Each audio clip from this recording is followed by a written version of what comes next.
I found a GPS tracker under my truck while changing oil. Professional installation. Still warm, meaning someone had just put it there. At 70 years old, why would anyone need to track me? To find the truth, I mailed that tracker to Canada. I didn't tell anyone. I just waited, watched, listened. 12 hours later, my son's phone started ringing nonstop. His face went white, and that's when I knew who'd put it there. Before I tell you what happened next, drop a comment below. Where are you watching this from, and what time is it there right now? I want to know how far this story's reaching. The Saturday morning oil change was a ritual I'd kept for 40 years. Same time, same routine. Slide the creeper under the F-150 drain, the old oil replace the filter, fill it back up. My joints complained more than they used to, but I could still do the work myself. Always had. Always would. That's when my hand hit something that shouldn't have been there. I stopped. Felt around the undercarriage again, this time paying attention. My fingers found metal, smooth and foreign, not part of the truck. I grabbed the flashlight from my toolbox and rolled back under. The beam caught it immediately. A black box about the size of a deck of cards magnetically attached to the frame. A tiny LED blinked red in the darkness. Professional installation. Industrial-grade magnet. This wasn't some cheap toy from an electronics store. I'd been a mechanical engineer for 4 decades before I retired. I knew equipment. This was expensive. $300, maybe $400. And it was still warm to the touch. Not warm from the Montana sun, it was barely 60 degrees out here in October.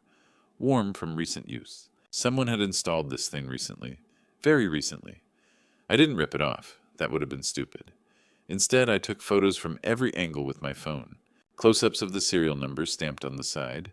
Wide shots showing exactly where it was mounted. I documented everything the way I'd been trained to document mechanical failures back in my engineering days. Then I grabbed a paper towel from the workbench, carefully wiped my prints off the device, and removed it. The magnet released with a soft click. I wrapped it in a Ziploc bag and carried it inside, leaving the oil change half finished. At my kitchen table, I stared at the thing through the plastic. GPS tracker. Had to be. But who would put a tracker on a 70-year-old man's truck? I mentally ran through the list. Only 3 people had been in my garage this past week. Jim, my neighbor, 2 plots down. 75 years old, barely knew how to use his flip phone. No way Jim installed something like this. The propane delivery guy who'd filled my tank on Monday. But he was a stranger, didn't know me, had no reason to track some random customer. And Dylan, my son, who'd stopped by Tuesday afternoon, supposedly to check on the horses. I sat back in my chair thinking. Dylan had spent 15 minutes in the garage alone. Said he was checking the tire pressure on my truck. Being helpful. Making sure the old man's vehicle was safe. Except Dylan had never cared about those horses. Not once in 35 years. And checking tire pressure doesn't take 15 minutes. My engineer's mind started putting pieces together. The warmth of the device meant it was active transmitting. Someone was watching where I went. Someone who needed professional equipment to do it. I looked at my phone at Dylan's number in my contacts. My thumb hovered over it. No, I'd learned something in 40 years of solving mechanical problems. Never jump to conclusions without data. Test your hypothesis first. Observe the system. See what breaks when you apply pressure. I opened the drawer in my kitchen desk and dropped the Ziploc bag inside. The truck would stay in the garage. I wouldn't drive anywhere, and I'd wait to see who asked questions. If someone was tracking me, they were about to get very confused about why I'd suddenly stopped moving. I closed the drawer and looked out the window at my quiet ranch. 3 people had keys to my garage. Only one of them knew trucks well enough to install a tracker properly. My son. I didn't call Dylan, didn't confront him.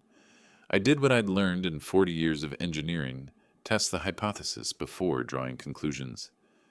Sunday morning came quiet. I fed the horses, mended fence, cleaned the barn. Normal weekend work. The F-150 sat in the garage untouched. The tracker sat in my desk drawer, silent. My phone never rang. Monday I stayed close to the house. Repaired the porch railing, organized the tool shed, made chili that would last the week. Still no reason to drive. The truck stayed put. At 2 in the afternoon, my phone buzzed. Dylan. Hey, Dad, just checking in. His voice had that casual tone people use when they're trying too hard to sound casual. I'm fine, I said. Why, no reason. Haven't heard from you. Your truck running okay? There it was. Not, how are you feeling? He asked about the truck. Actually, I'm having transmission trouble, I said. Keeping it in the garage for now. His voice shifted, got tighter. What's wrong exactly? Where are you taking it? How long will it take? 3 questions in 5 seconds. That wasn't concern. That was panic barely controlled. Just some slipping between gears. Probably needs new fluid. I'll get to it when I get to it. But why are you asking so many questions about my truck? Silence on his end. Then I just want to make sure you're safe. At your age, car trouble can be dangerous. I'm 70, Dylan. Not dead. I hung up. Dylan didn't call to check on me. He called to check on the truck, which meant he was watching it. Tuesday morning, I was pulling weeds when the phone rang again. Dad, hey! Dylan sounded breathless. I was thinking maybe I could visit this weekend. Sure, I said, but the truck's still not fixed. You're sure it's just the transmission? His voice went up half an octave. Nothing else wrong with the truck? I stopped pulling weeds. That was too specific. What else would be wrong with it? He stammered. I don't know, just making sure. Old vehicles can have multiple problems. It's fine, Dylan, just the transmission. After I hung up, I sat at my kitchen table. 2 calls in 3 days. Dylan normally called once a month, if that, and both times he'd asked about the truck. Not about me, not about the ranch. The truck. I opened the desk drawer and looked at the Ziploc bag. The tracker's LED still blinked, read patient and persistent. My engineer's brain started connecting dots. 6 months ago, Dylan had helped me set up Wi-Fi. Insisted on doing it himself. 3 months ago, he'd fixed my laptop when it was running slow. Spent an hour alone with it. This wasn't an isolated incident. This was a pattern. Dylan hadn't been helping me. He'd been preparing for what I didn't know yet. But the tracker wasn't about keeping me safe. If it were, he wouldn't be panicking when I stayed home. This was about control, about knowing where I was at all times. Tuesday night, I sat in the dark and thought about my son, about the boy who'd learned to change oil beside me in this garage, who'd grown into a man I apparently didn't know anymore. If Dylan was this desperate to track my movements, there had to be a reason, something that made him willing to lie to his own father. I needed to know how far he'd go. I picked up my phone and scrolled through my contacts until I found a name I hadn't called in years. Ray Fletcher, long-haul trucker old friend and a man who asked no questions. Time to give Dylan something to really worry about. Ray Fletcher answered on the second ring. His voice was rough, from 35 years of diesel fumes and truck stop coffee. Frank, you know what time it is. 6 a.m. and I need a favor. Must be important if you're calling this early. Can you get something to Winnipeg for me? Silence, then a low chuckle. What kind of something? The kind you don't ask about. 20 minutes later, I met Ray at the I-90 truck stop just outside Bozeman. The Montana morning was cold fog, still clinging to the asphalt. His rig sat idling, engine rumbling like distant thunder. I handed him a small box, the tracker wrapped in bubble wrap and sealed with tape. No return address, no labels. What's in it? Ray asked, turning it over in his thick hands. Nothing dangerous, nothing illegal. Just needs to get to Winnipeg. Don't open it. Don't let Border Patrol scan it if you can help it. Ray looked at me for a long moment. We'd known each other 20 years. Fixed each other's vehicles, shared beers at the 4th of July barbecue, buried our wives within 2 years of each other. He knew I wouldn't ask unless it mattered. You're a weird old man, Morrison. I know. This gonna come back on me? No. He nodded, tucked the box behind his seat. I'll text when I cross the border. His truck pulled away, north red taillights disappearing into the fog.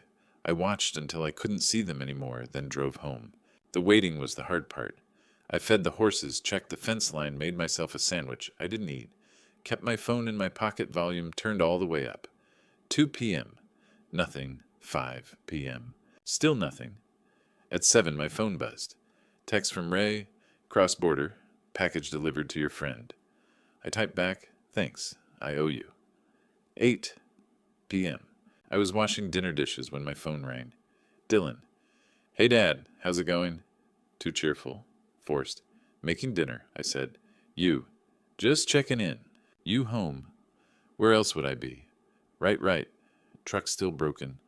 Still working on it. So you're at the ranch, not driving anywhere? I set down the dish towel slowly. Dylan, what's this about? Nothing, just making sure you're okay. His voice was tight, stretched thin like wire about to snap. 9 p.m. The phone rang again. Dad, where are you?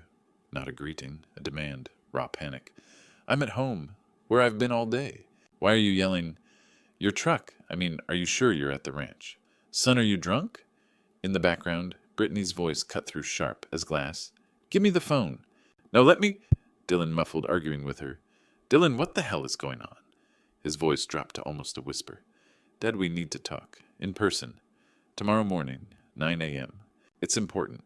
Really important. Don't go anywhere tonight, okay? Just stay home. I'm 70 years old. Where would I go?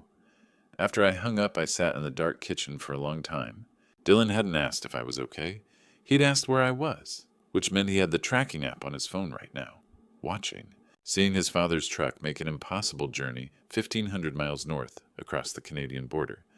My son had been watching my every move, and now that he'd lost me, he was terrified. Good, let him sweat. Tomorrow I'd find out what else he'd been doing. That night, I couldn't sleep. Something Dylan said kept bothering me. Are you sure you're at the ranch? How would he know if I wasn't? The tracker was in Canada, unless there was another way he'd been watching me. At 1 a.m., I walked to my office. The laptop sat on my desk. Dylan had helped me set up Wi-Fi 6 months ago, insisted on doing it himself, and he'd fixed it 3 times when it ran slow. I opened Task Manager. Dylan had taught me that, once ironically. I scanned the running processes. Most I recognized. But one stood out, Remote Access Service.exe. I stared at it for a full minute. I almost Googled it on the laptop, then stopped. If someone was watching my screen, they'd know I'd found it. I pulled out my phone and searched there. The results made my hands shake. Remote desktop software allows someone to view your screen access files, control your computer from anywhere. I checked when it was installed, 6 months ago, the exact day Dylan had helped with Wi-Fi. I dug deeper into the file access logs. Recent files accessed remotely, bank statements, legal documents, emails, property deed, all accessed when I wasn't home. Someone had been reading everything, my accounts, my passwords, my entire financial life. I wanted to uninstall it immediately. But if Dylan was watching, he'd know I'd discovered it. Better to leave it. Let him think he still had access. I closed the laptop carefully and sat in the dark. Tracker plus spyware. Location and finances. Why would my son need both? At 2 a.m., I walked to Jim's house and knocked quietly. He answered in his bathrobe, squinting.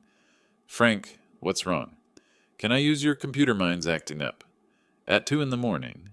Please, Jim. He stepped aside without another word. Good neighbors don't ask questions they don't want answered. I sat at his old desktop and started searching. Remote Access Software Illegal. Computer Fraud and Abuse Act. Federal crime. Up to 10 years in prison. Then I searched for the tracker's model number from my photos, found the manufacturer's website, read the product description. My blood went cold. Advanced Vehicle Control System. Remote Engine Shutoff. Brake Control. Full ECU integration. Remote Engine Shutoff. Not just tracking. Control. I searched Remote Engine Shutoff while driving and found videos. One headline, Kill Switch Devices, the New Murder Weapon. I clicked play. A car driving highway speed. 65 miles per hour. Then suddenly engine cut. Brakes locked. The car spun out of control and slammed into the guardrail. Test track, professional drivers, safety equipment. But the message was clear. On a real highway, the driver wouldn't survive. I sat back, numb. Dylan hadn't just been watching me. He'd installed a weapon on my truck. He could kill me with a button press on his phone. While I was driving to town, on the highway, anywhere. I thanked Jim and walked home through the cold Montana darkness. My son had the ability to murder me remotely. One button, one moment, dead. The question wasn't if anymore. The question was why. At 6 a.m. Thursday, I made 2 calls. First to Robert Mitchell, who'd handled my wife's will 10 years ago. Second to Chuck Morrison at the auto shop. By noon, I'd know if I was paranoid, or if my son was really trying to kill me. Mitchell's office was downtown 3rd floor of an old brick building. I arrived at 9 with a USB drive full of screenshots from Jim's computer, photos of the tracker, evidence of the spyware. Frank, Mitchell stood from his desk, concern already on his face. What's wrong? I handed him the USB drive. He plugged it in, clicked through the files. His expression darkened with each image. This is surveillance without consent. Potentially a felony. There's more, I said. I think someone tried to file power of attorney under my name. Mitchell's fingers went still on the keyboard. You think, or you know. I need you to check. He turned to his computer-accessed Montana state records. 5 minutes of typing, then he looked up at me. Frank, sit down. I was already sitting. 2 weeks ago, someone submitted a durable power of attorney with your signature. The notary office flagged it. The ID looked suspicious. I tried calling you, but I was at the fishing cabin. No cell service for 4 days. He nodded, turned his screen toward me. The signature looked 95% real, almost perfect. If I hadn't caught it, Dylan would have legal control over everything. Your ranch, your pension, your medical decisions, everything. How would he get my signature? The spyware. He could scan old documents, manipulate images. Mitchell paused. Frank, he can try again, and next time he'll be more careful. He pulled another file from his drawer. 3 days ago, someone used your property as collateral for a loan. The room tilted slightly. That's impossible. The ranch has been paid off for 12 years. I know. The title company flagged it and called me. Someone forged your signature on a loan application. $340,000. The number hit me like a fist. Who would lend that much? It's not a legitimate lender. It's a loan shark operation disguised as an investment firm. High interest, violent collection methods. When people don't pay, he didn't finish. Dylan owes them, Mitchell nodded. A lot. And he used your ranch without your knowledge. If he'd gotten power of attorney first, it would have been legal. At 11, I drove to Chuck's auto shop with the tracker photos. The garage smelled like oil and burnt rubber. Chuck took one look at the pictures and his face went hard. Where'd you find this? Under my F-150. He led me to his office, typed the model number into his computer. Frank, this isn't just GPS. This is a kill switch device. He explained connects to the engine control unit, can remotely cut fuel, disable the engine lock, the brakes. He pulled up a video. A car driving 60 miles per hour. Then suddenly engine dead brakes locked the car spinning out of control.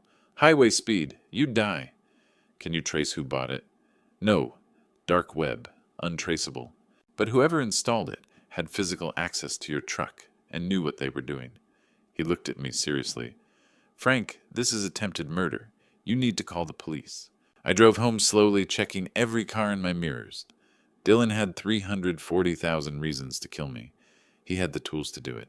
And according to Mitchell, the loan sharks would come calling in 2 weeks. That was 12 days ago. I had 48 hours left. I didn't sleep Thursday night, either.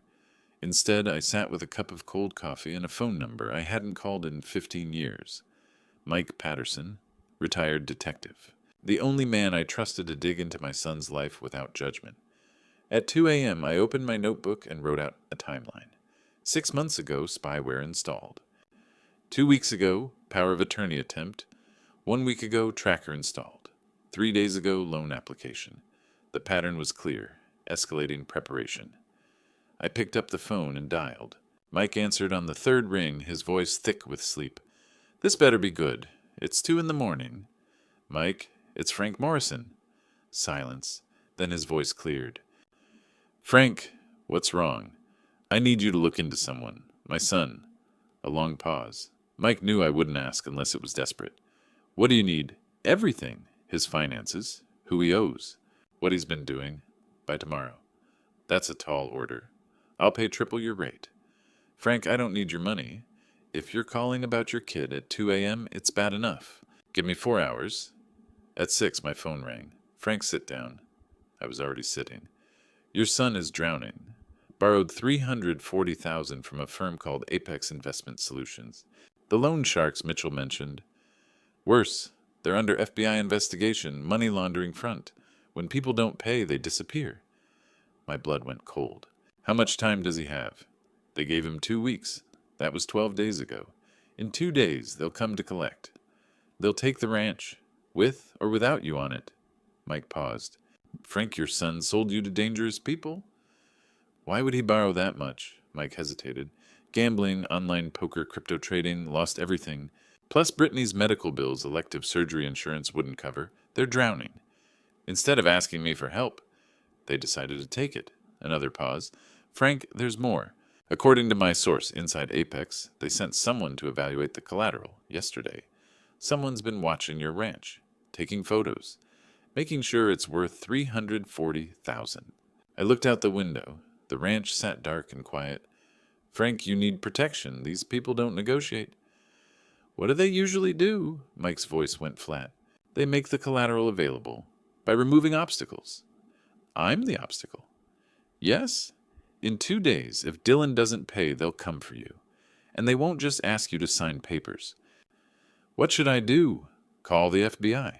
Call the local sheriff. Get protection. Or I could give them what they want. You mean Dylan. With evidence. With a confession. With everything. Frank, these people want the ranch. But if Dylan's in FBI custody, the collateral becomes invalid. The loan fraud gets exposed. Apex gets investigated. They lose everything. You're talking about setting up your own son. I'm talking about stopping him before he kills me. Mike gave me 2 phone numbers, one for the FBI, one for a safe house if I needed to run. I wrote them down, thanked him, and hung up. Then I stared at those numbers for a long time. By sunrise, I'd made my decision. I wasn't running. I was fighting. Friday morning, I went shopping. Not for groceries, not for feed, not for anything a man my age should be buying at 8 in the morning. I drove toward Billings with a single-purpose camera as a recorder and a cheap laptop no one but me could ever access. And before the sun went down, I needed to make a phone call that would change everything, one that might save my life, or force the confrontation I'd been avoiding. Either way, by nightfall, there would be no turning back. At 8 sharp, I pulled onto the highway and headed east. I skipped Bozeman entirely. Small towns have fast-moving gossip, and I couldn't afford curious eyes. Billings offered anonymity. Best Buy had just opened when I walked in. A young clerk approached as I studied the security aisle. Setting up a system, sir, he asked. Something like that, I said, paying in cash for 4 Blink Mini cameras and a no-frills laptop. No accounts, no cloud, nothing traceable. Back home, I installed the cameras over 3 slow, deliberate hours. The first went in the living room, hidden between Linda's old hardbacks. The second hid behind the kitchen wall clock's face. The third disappeared inside a wooden birdhouse overlooking the porch. The fourth I tucked behind a framed photo of Linda in my office. All 4 streamed only to the new laptop. The compromised one Dylan had touched stayed shut. When everything came online, I checked each angle. Not a single blind spot. At 1 in the afternoon, I called Thomas Way. Thomas, if I record my son admitting what he's done, is it admissible Montana is a one-party consent state, he said. You need him to say 3 things he installed the tracker, he knew what it could do, and he intended to use your property. That proves fraud, attempted homicide, and elder exploitation. I wrote the 3 points in my notebook, my hand unsteady. At 2, I called the number Mike Patterson gave me. FBI Billings Field Office, this is Agent Martinez. My name is Frank Morrison, I said. My son is trying to kill me, and he's tied to Apex Investment Solutions. A pause. Mr. Morrison, how do you know about Apex? Because they're holding a fraudulent loan in my name. My son used my ranch as collateral. Can you come into the office? She asked. I can't, I said. But you can come here. Tomorrow morning I'll have a recorded confession. Can you place agents at my ranch at 10 a.m. Saturday? Sir, that isn't typically. He installed a kill switch on my truck. He forged legal documents. Apex comes for me in 2 days. You can be here tomorrow, or arrive Sunday to collect my body. I hung up before she could answer. The phone rang instantly. Mr. Morrison Martinez said, I need all the details you have. For 30 minutes I gave her everything, the tracker, the spyware forged, signatures, the loan, the timeline. When I finished, she said, I'll send 2 agents. They'll stay hidden. But if things turn dangerous, it won't, I said. Face to face, he's still my son. At 4, I practiced my questions in the mirror. Gentle at first, tightening steadily until the truth had nowhere left to hide. At 6, I called Dylan. 9 a.m. Tomorrow, I said. Just you and me. His voice trembled. About what, Dad? About what you've done? I hung up before he could protest. I didn't sleep that night. I watched the 4 camera feeds glowing on the laptop, the ranch silent around me. Tomorrow he would face what he'd become. And at 8:55 a.m., Saturday, when I heard his truck crunch on the gravel, I checked the cameras one last time. Agent Martinez and Agent Harper were already hidden in the kitchen.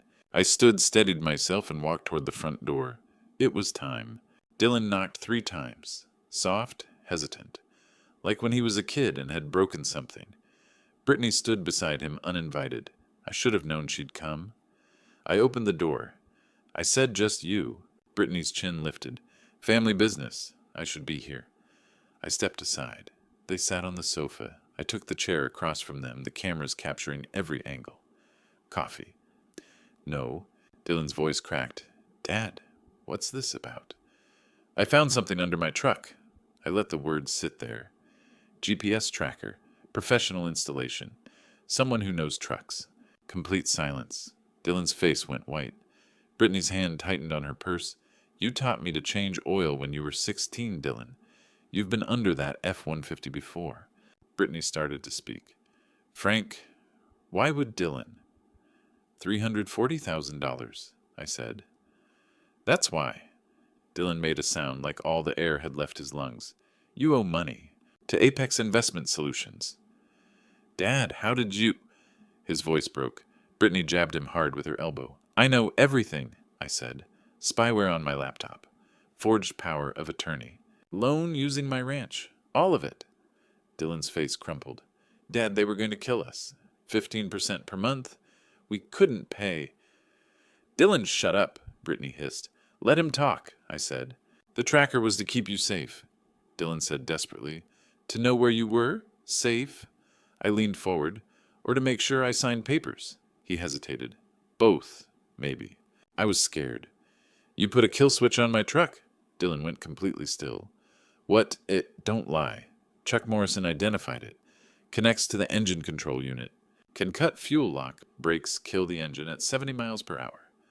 I didn't know it could do that. Dylan's voice rose, panicked. Brittany said it was just GPS. Brittany stood up. We're leaving. Sit down, or I call the sheriff right now. You can't prove anything. I held up my phone. Photos of the tracker. Screenshots of the spyware. Copies of the forged documents. I can prove everything. Dylan broke completely. Started crying. Dad, please. We didn't want to hurt you. We needed the ranch. Temporarily. We'd pay you back. After I was dead. No. He was sobbing now. I wasn't going to. I didn't. He didn't know, Brittany shouted. I bought it. It was my idea. She realized what she'd said. Her face went pale. So you're confessing, I said quietly. I know. I turned to Dylan. Did you install the tracker? He was crying too hard to speak at first. Yes, but I didn't think. Did you access my computer? Yes. Did you forge my signature? Brittany did it, but I knew about it. I'm sorry. I'm so sorry, Dad. I looked at my son broken and crying on my sofa. I'm sorry, too. Then I said, Agent Martinez, I think you've heard enough. Dylan's head snapped up. What? Martinez stepped out of the kitchen, Agent Harper behind her. They held up their badges. Dylan Morrison, Brittany. Morrison, you're under arrest. Wire fraud. Attempted murder. Elder abuse. Identity theft. Dylan didn't resist. Just kept crying. Dad, please, Brittany screamed. This is bullshit, Frank. Tell them. I said nothing. They led them out in handcuffs. Through the car window, Dylan looked back at me, tears streaming down his face. I didn't wave. The house felt too quiet after they left. Martinez took my statement. Dylan and Brittany would be arraigned Monday. I had gotten justice. But it didn't feel like winning. It just felt empty. 6 months. That's how long it took for justice to run its course. 6 months for winter to pass, for snow to melt, for something like peace to return. I sat on my porch that spring morning with Scout beside me, a 4-month-old border collie I'd adopted 3 months back. In my hand was Dylan's 5th letter. The first 4 sat unopened in my desk. This one felt different. I thought back to January. Dylan had stood before the judge in an orange jumpsuit 20 pounds thinner. When the judge said 8 years federal prison, 3 years supervised release, Dylan's shoulders sagged, but he nodded. His eyes found mine. I didn't look away. I didn't smile either. Brittany had fought her charges, claimed innocence. The jury disagreed. 5 years plus $100,000 fine. She'd screamed at me leaving the courtroom. This is your fault. The FBI raided Apex Investment 2 weeks later. 12 arrests. Dylan's testimony helped. My ranch was locked in an irrevocable trust now. Safe. Scout barked at a butterfly. Life had found rhythm again. Jim came by twice a week. Robert Mitchell handled the legal work. The nightmares mostly stopped. I didn't check under my truck anymore. I'd joined an elder abuse support group, gave talks at senior centers about warning signs. 3 families reached out afterward. I'd helped them see the patterns. It felt good to be useful instead of just a victim. My phone rang. Unknown number. Mr. Morrison William Hayes from Boise. I found your number through an elder abuse forum. I found something under my car. GPS tracker. Missing documents. His daughter asking about power of attorney. I knew this story. William, don't panic. Document everything. Get a lawyer. Check your computer for spyware. Don't confront anyone yet. Why help me? You don't know me. I looked at Scout at my ranch. 6 months ago, I was where you are. You're not crazy. Protect yourself. It's not selfish. It's survival. We talked 10 more minutes. I gave him Mitchell's number. When I hung up, I felt lighter. I opened Dylan's letter. His handwriting shook. Dad, I don't expect forgiveness. Prison is hard, but I need to be here. Therapy helps. I understand what I did. You didn't fail me. I failed myself. You were right to turn me in. It saved my life. I love you. Dylan. I read it twice. Folded it. Didn't call him. Maybe someday. Not today. Scout nudged my hand. At least you're loyal, boy. The Montana sky stretched endless and blue. I thought about William fighting the same fight. Dylan in prison, hopefully becoming better. Myself at 68, alone but alive and free. People ask if I regret turning in my son. The answer is no. The alternative was letting him kill me. They say blood is thicker than water. But I learned self-preservation is thicker than blood. That's not selfish. That's survival. I kept Dylan's letter, not because I forgave him, but because maybe years from now there might be a chance. Not for what we had that's gone, but for something honest, or maybe not. Maybe some breaks can't be fixed. Either way, I'll be here, on my ranch, with my dog, living my life, because that's what I fought for. Not revenge, not punishment, just the right to keep living. On my terms, free. Looking back at this true story, I realize the lessons I learned came too late. If you're listening to grandpa stories like mine, hoping you'll never face betrayal from your own family, let me give you advice. Don't wait like I did. Trust your instincts. When something feels wrong, it probably is. That tracker, those helpful visits the Wi-Fi set up, my gut knew. I just didn't want to believe my son could betray me. Don't ignore the warning signs. Protect yourself first. People say I was cruel, turning in my own blood. But the Bible says in Proverbs, the prudent see danger and take refuge, but the simple keep going and pay the penalty. God gave us wisdom for survival. Self-preservation isn't selfish when someone's trying to kill you. Document everything.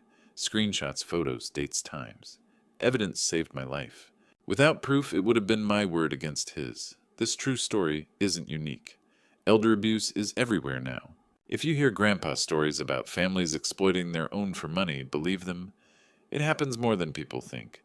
Every true story like mine is a warning to others. I'm alive because I chose survival over sentiment. Blood may be thicker than water, but self-preservation is thicker than blood. If these grandpa stories resonated with you or you know someone facing similar struggles, leave a comment below sharing your thoughts. Share this story with your family. It could save someone's life. Subscribe to our channel so you never miss true stories that matter. Your support helps these crucial messages reach those who need them most. Thank you for listening.